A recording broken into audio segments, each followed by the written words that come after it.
Ada seorang perempuan yang kalau bicara nih kelihatan sok pintar banget lah ini. Ya bawaannya pengen menyerang Bapak Jokowi dan Bapak Jokowi lah inilah. Ya kau ini loh, gimana ini sudah berkontribusi apa buat bangsa Indonesia ini? Kok bisa-bisanya mengatakan Bapak Jokowi seperti itu? Waduh, aduh ini gimana ini? Yuk kita tonton saja videonya.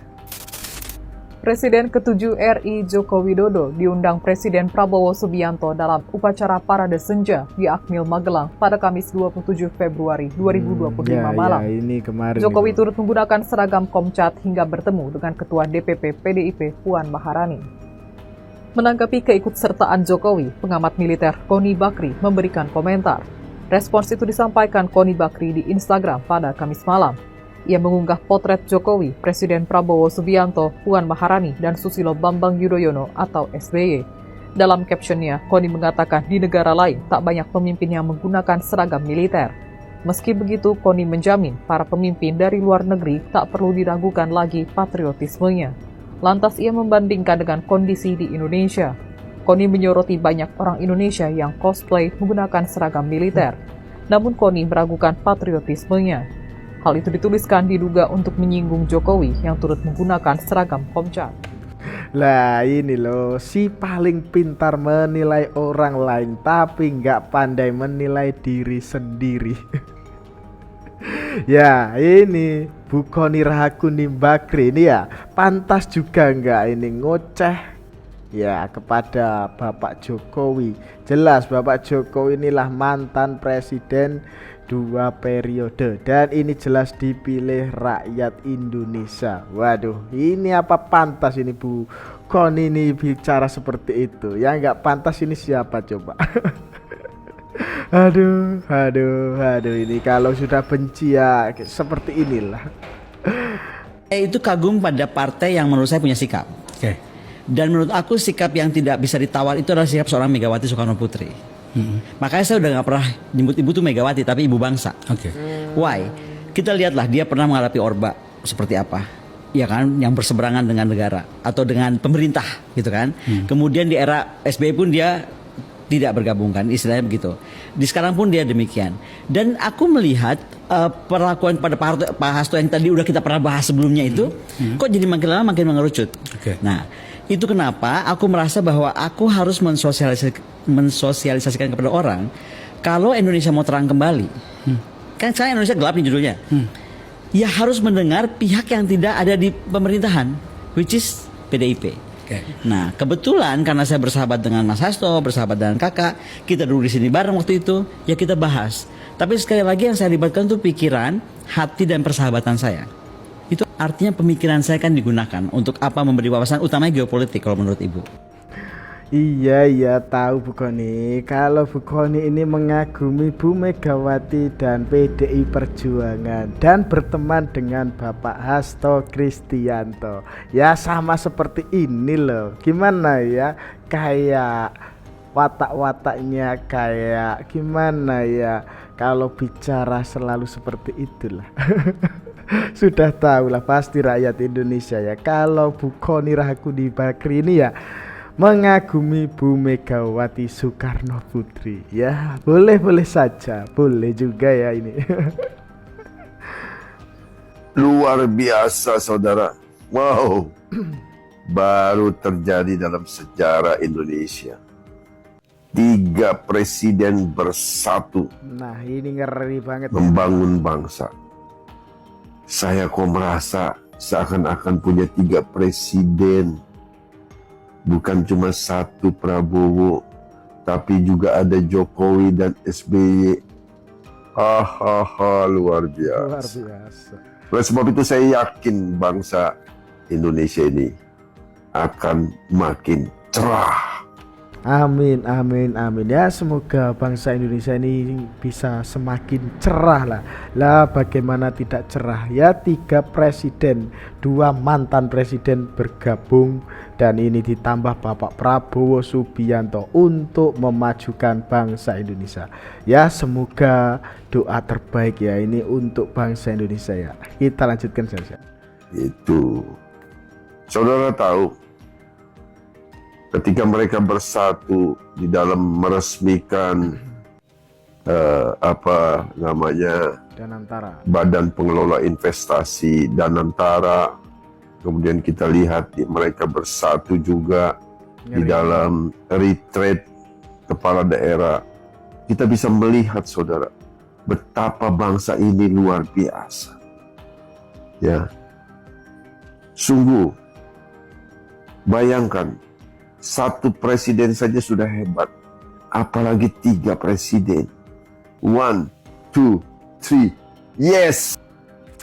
Ya ini loh ya tadi gimana ya, memang kinerja dari pemerintahnya Bapak Prabowo Subianto ini benar-benar nyata. Ya kalau soal koruptor-koruptor ini dibasmi, dibabat habis oleh Bapak Prabowo Subianto. Dan ini ditambah lagi ada Bapak Jokowi, ada Bapak SBY juga.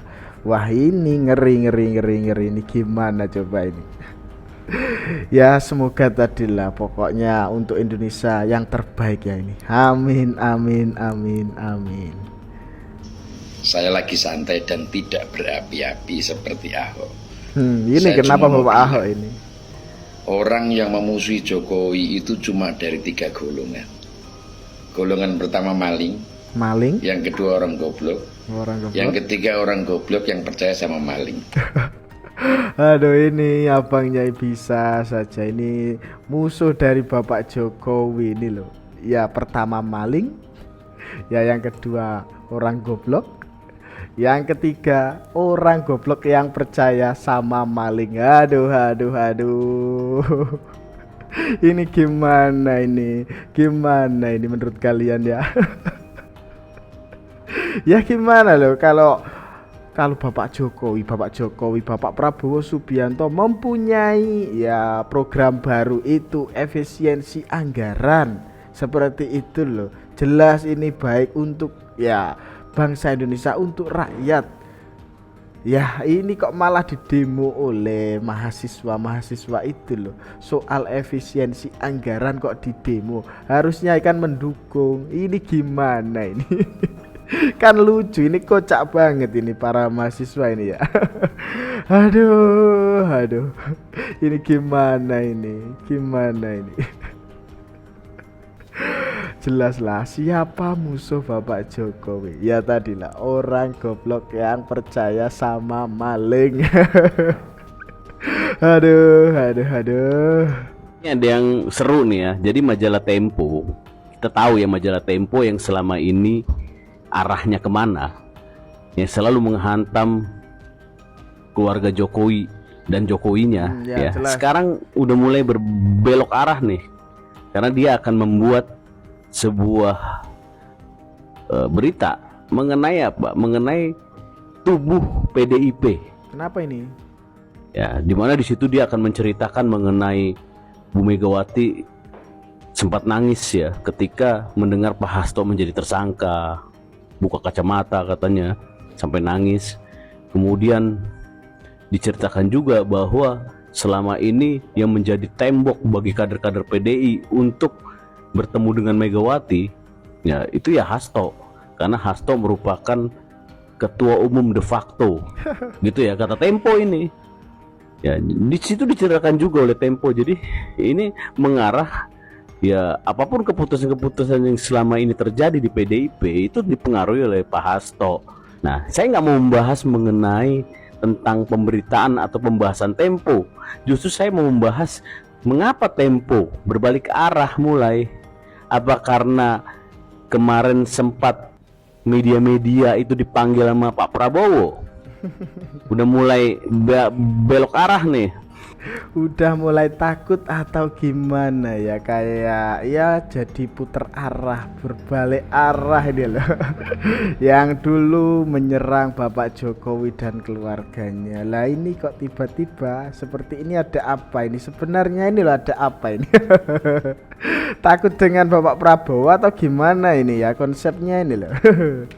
Atau ketika Pak Prabowo sempat di salah satu pidatonya mengatakan dia akan membongkar media mana yang ternyata pemiliknya adalah ya asing. Lah ini bocor halus, ini bocor halus Tempo ini pesanan asing atau gimana ya, ini menjadi tanda tanya besar kalau sudah seperti ini ya. Ya Tempo kita tahu, Tempo pemilik saham terbesarnya siapa? Perusahaan George Soros kan, yang bikin Indonesia hancur lebur. Waduh. Ketika dimainin tuh tradingnya, ya trading keuangan ya, atau forex pada tahun 98, George Soros gitu ya. Jadi ya udahlah, kita sama-sama tahu lah. Kalau saya pikir saat mahasiswa menyuarakan pendapat mereka, ini tidak akan pernah salah, dan saya setuju itu. Mereka menjadi kritis itu adalah di masa yang tepat karena mereka belum merasakan cari kerja, terus kemudian harus mengabdi pada seseorang, dan terus kemudian terikat pada sebuah mungkin kesepakatan yang membuat kita tidak bisa bersuara. Mereka masih hidup bersama orang tua mereka, masih mendapatkan kenyamanan dalam segala fasilitas, maka apapun yang ada di pikirannya ini tidak tertunggangi oleh apapun. Harapannya seperti itu. Apa yang dilakukan, spiritnya itu sudah benar. Apa yang mereka perjuangkan itu sudah tepat, kecuali satu. Dan ini saya ingin katakan, demo kalian semua ini mirip demo 212. Ya, saya ulangi sekali lagi. Bahkan mungkin ini bisa dijadikan judul demo mahasiswa Garuda-Garudaan atau Indonesia Gelap, Garuda Biru dan sebagainya. Itu mirip dengan demo 212. Waduh, ini kenapa ya? Ini kok bisa menyebutkan seperti itu? Katanya demo dari mahasiswa-mahasiswa itu ya, ada yang Indonesia Gelap lah, yang Garuda Biru apa itulah. Kok bisa disamakan dengan ya demo 212 ini gimana ya ini? Ya, kita dengarkan saja ini. Nah, ini saya pikir sesat pikirnya seorang Rocky Gerung. Waduh. Jadi kalau saya ingin betul, ini sesat pikirnya Rocky Gerung. Tadi kan saya ingin katakan, tuntutannya semua tuh apa ya? Saat terus kemudian ada adili Jokowi, saya di sini menduga, bahkan saya sangat yakin dugaannya, ini ditunggangi. Lalu apa bedanya kalian semua dengan buzzer? Kalian semua ini buzzer, kalau kalian tidak bisa juga menyediakan data seperti yang diklaim oleh Pak Rocky Gerung tadi. Dan kalaupun sampai ke adili Jokowi, saya yakin kalian ditunggangi. Karena ya tadi itu kita tahu siapa yang memusuhi Jokowi ini kan. Dan kalau Rocky Gerung apapun itu, mungkin sama seperti Kang Eep, sama seperti Bang Refli Harun, apapun itu selalu akan Jokowi. Jokowi. Jadi apapun itu pasti akan dilamatkan kepada Jokowi. Jadi saya pikir mendingan Pak RG ini diam saja. Ya bener banget ini Bang Denny Darko ini ya. Ya memang kalau para pembenci itu dari Bang Rocky Gerung lah, Refli Harun lah, Faisal Asegaf itulah, ya apapun yang dilakukan Bapak Jokowi ini pasti selalu salah di mata mereka. Ya kan di dalam hatinya ini sudah ada kebencian kepada Bapak Jokowi. Ya gimana ya, nggak kaget juga sih ya. Ini gimana ini menurut kalian ya? Gimana coba? Yuk tulis pendapat kalian di kolom komentar ya. Dan kita lanjutkan saja video berikutnya. Perlu ditegaskan. Nah ini loh salah satunya lagi. Saudara-saudara, Egy Sujana ini loh. kita kalau Prabowo kita dukung. Pemerintahannya harus jalan baik. Tetapi Prabowo jangan menghalang-halangi proses hukum kita ini. Pufu Fafa saya tidak dukung terus. Bentar ini Egy Sujana ini mengatakan ya Bapak Prabowo jangan halangi proses hukum. Ya mungkin ini apa ya, hukum ijazah palsunya Bapak Jokowi yang masih mereka teriak-teriak ini. Saya dukung cuma Prabowo aja lah. Dia harapan kita untuk merubah keadaan. Gitu. Oleh karena itu Prabowo dan antek-anteknya atau pengikutnya jangan salah paham. kita mempersoalkan Joko Widodo Ya kan? dan anaknya si Gibran, Ufafa. Karena dia tidak Ijazah benar palsu. jadi wapres, belum umur 40, bertentangan dengan undang-undang pasal 169 Undang-Undang Nomor 7 Tahun 2017 tentang pemilu. Nggak bisa. Di samping pendidikannya bukan nggak jelas dia nggak punya ijazah, gitu loh. Yang SMA-nya, gitu loh. Jadi jelas secara hukum saya menentangnya. Kemudian ya Prabowo dengan hormat, justru kami ini minta adili Jokowi. Masa teriak hidup Jokowi? Jadi kan kita jadi bingung cak sunama teh kumaha ya Pak Baliut. Aduh. Jadi karena itu terakhir barangkali dari Pak Wakil. Ya, jadi ini kelihatannya kalian ini merasa lebih pintar gitu ya ini. Ya, kapasitas kalian ini apa coba ya? Ya, bukan membangun bangsa. Ini kelihatannya malah memecah bangsa ini. Kalian-kalian ini loh. Udah pada sepuh ya, harusnya pada sadar, pada tobat gitu loh.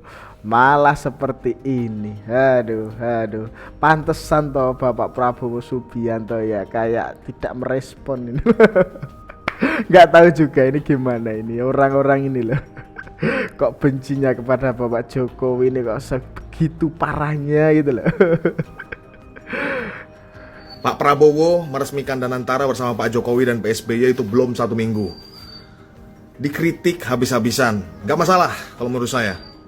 Tapi yang jadi masalah ini adalah orang yang menghujat tanpa data, sentimen kebencian, dan menyebarkan narasi hoax. Dibilang ini duitnya bakal hilang lah, nggak bertanggung jawab. Saya nggak mau sebutkan namanya ya.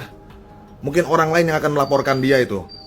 Ya kan emang banyak banget ini para pembenci pemerintah yang mengatakan cuma omon-omon saja tanpa bukti yang jelas dan nyata ini loh. Ya kalau mau bercerita ya omon-omon seperti itu banyak yang bisa. Kalau ada buktinya nggak apa-apa, dilaporkan nggak apa-apa. Ya bukan cuma omon-omon saja loh ya ini. Sentimen kebencian. Pak, besok kita Ramadan. Nanti malam kita terawih. Yuk bersihkan diri dari kebencian. Kan kritik yang membangun, ya, kritik yang berdasarkan data begitu. Jangan asal-asalan. Ya. Pak Prabowo menginginkan bahwa BUMN itu dikontrol dan investasinya dipantau. Ya. Keuangannya dipergunakan untuk investasi lagi sehingga menjadikan kita banyak lapangan pekerjaan. Negara kita ini lagi butuh duit banyak, Pak. Jadi kalau kamu menyebarkan sentimen kebencian, ini yang jadi masalah. Apalagi menyebarkan hoax, tidak berdasarkan data. Yuk kritik yang membangun. Kritik Sabar, yang membangun. Sadar. Besok kita puasa. Hilangkan kebencian. Jangan ada iblis bersemayam dalam dirimu. Laskar Cinta. Mantap bang. Jokowi yang harusnya menjadi tugas ini dari mama KPK dan ini. polisi. Tapi Anda tidak bisa dan tidak mampu menangkap Jokowi. Padahal dari segi apapun itu sudah mencukupi Pak. Ya, jadi saya sebagai mama, saya menggantikan tugas kalian semua. Dan sekarang saya tidak mau ketemu sama siapa-siapa. Saya hanya memberikan secara simbolis. Ini Jokowi. Balikan. Heran ya sama emak-emak ini loh. Taulah ini emak-emak siapa ini. Ya ini jelas pembencinya Bapak Jokowi, anak-anak apa ini kelihatannya ini loh. Demo itu boleh ya, boleh-boleh saja, tapi ya jangan bawa-bawa nama rakyat ya atau masyarakat lah. Ya kamu katakan saja kami demo untuk ya satu orang gitu, atau ya untuk kepentingan elit tertentu saja gitu loh. Jangan bawa-bawa nama rakyat. Aduh. Rakyat yang gak semuanya seperti kamu ini loh. Ini gimana ini? Gimana emak-emak ini loh. Gak ada kapoknya, teriak-teriak di jalan ini tadi di depan KPK, teriak-teriak adili Jokowi, adili Jokowi. Aduh. Mbok ya sadar toh, mbok ya tobat toh. Ini gimana ini menurut kalian ya? Gimana coba kalau sudah begini? Yuk tulis pendapat kalian di kolom komentar ya. Dan itu tadi sedikit informasi yang dapat saya sampaikan dalam video kali ini. Jangan lupa subscribe channel Sudut Pandang. Sekian dari saya, terima kasih.